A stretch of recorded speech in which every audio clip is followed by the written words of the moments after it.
கிசா pyramid. எகிப்தின் தலைநகர் கெய்ரோவில் இருக்கிறது கிரேட் பிரமிட் ஆஃப் கிசா. வெயில் சுட்டரிக்கும் பாலைவனத்தில் பல்லாயிரக்கணக்கான ஆண்டுகளாக தலை நிமிர்ந்து நின்று கொண்டிருக்கிறது. பழைய 7 உலக அதிசயங்களில் பிரமிடும் ஒன்று. கிமு 2560ஆம் ஆண்டில் 4ஆம் பாரோ மன்னர் குஃபு என்பவரால் கட்டப்பட்டது. பெரிய பிரமிடுக்குள் குஃபு மன்னரின் கல்லறை இருக்கிறது. அருகில் இருக்கும் 3 சிறிய கல்லறைகள் மன்னரின் மனைவியருடையது. இந்த கல்லறைக்குள் பாரோ மன்னரின் உடலை மம்மியாக செய்து வைத்திருக்கின்றனர். பாரோ மன்னர்கள் இறந்ததும் அவர்களின் உடலை பாடம் செய்து கல்லறையில் வைப்பதை மம்மி என்று அழைக்கிறார்கள். இறந்த பின் உடலை துணியால் சுற்றி கட்டு போடுவார்கள். உடலை அப்படியே வைத்தால் சதை தோல் எல்லாம் பாக்டீரியாவால் அரிக்கப்பட்டு எலும்பு மட்டுமே மீதி இருக்கும். உடலை பக்குவப்படுத்தி ரசாயனங்கள் ஊற்றி பாடம் செய்வதால் இந்த உடல் பாதுகாப்பாக இருக்கும். மம்மி செய்வது என்பது மிகவும் செலவு பிடித்த விஷயம். இறந்த உடலை ஒரே நாளில் மம்மியாக்கி வைத்துவிட முடியாது. ஏறக்குறைய 70 நாட்கள் ஆகும். மனிதன் இறந்த பிறகும் வாழ்க்கை இருப்பதாக எகிப்தியர்கள் நம்பினார்கள். அதனால் அந்த வாழ்க்கைக்கு மம்மி அவசியம் என்று கருதினார்கள்.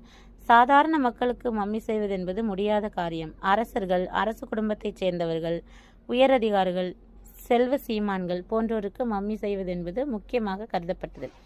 இறந்தவர்களின் உடலில் இருந்து இதயம், நுரையீரல், சிறுநீரகம், குடல், மூளை போன்றவற்றை வெளியில் எடுத்து விடுவார்கள். பறவை, நரி, பஃபூன், மனித தலைகளை உடைய உருவம் கொண்ட ஜாடிகளில் இவற்றை போட்டு பத்திரப்படுத்தி விடுவார்கள். இதில் மூளையை மட்டும் அவர்கள் பெரிதாக கருதவில்லை.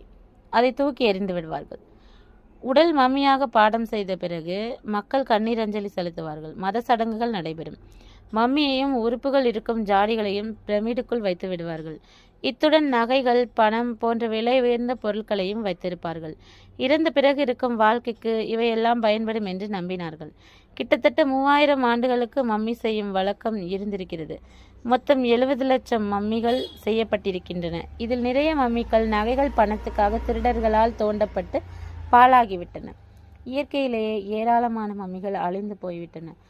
பாரோ மன்னர்கள் 3 பேரின் மம்மிகள் தான் முழுமையாக கிடைத்தன. சுமார் 5000 ஆண்டுகளுக்கு மேலாகியும் இன்றும் கம்பீரமாக நிமிர்ந்து நின்று பழங்கால நாகரிகத்தை உலகுக்கு சொல்லிக் கொண்டிருக்கிறது இந்த பிரமிடு. இன்றைய விஞ்ஞான வளர்ச்சியில் இது போன்ற ஒரு பிரமிடை உருவாக்க முடியுமா என்றால் சந்தேகம்தான். எகிப்தியர்களின் கட்டட நுணுக்கம் இன்றைய கட்டடக்கலை வல்லுநர்களுக்கு சவாலாகவே இருக்கிறது.